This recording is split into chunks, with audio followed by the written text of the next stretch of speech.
کۆمەڵگەی تاقیگەیە کە ئێمڕۆ ئیفتتاحمان کرد یەکێکە لە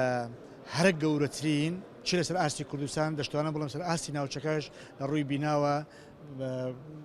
شتێکی زۆر دەگمەن و دەستکەوتی یەکجار گەورەیە بۆ ناوچەکەەوە توانێت خزمەتی یەکجار گەورە بە زانکۆ و بە پرۆسەی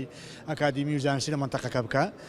وەکو بینیتانە لە 38 مختبەر و لابی جیاواز لە مەجای لە بواری بایۆلۆجی فیزیا کیمیا و لە مەجالەکانی تشتوان ئیسفادەی لێ بکرێ 90 ئۆفیسی تێدایە کە ئۆفیسی گەورە گەورن وەکو بینا وەکو مەساحە لەسەر تقریبا 11,000 مەتر دروست کراوە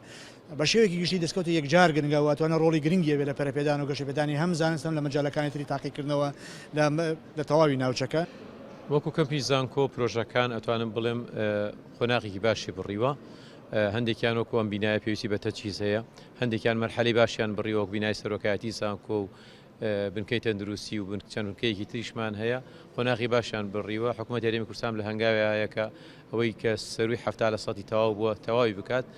بەسپاسەوە بۆ وەزارەتی خوێندنی باڵا بڕیارە لەو پیادا چوونەوە و تەواوکردنی پرۆژانە پشکێکی باش بەرگەرمیان بکەوێت کێشەمان ڕەنگە لە بینایی ئەو کۆلێژانە بێت کە لە دەرەوەی شاری کەلان بەتایبەت خانەقین و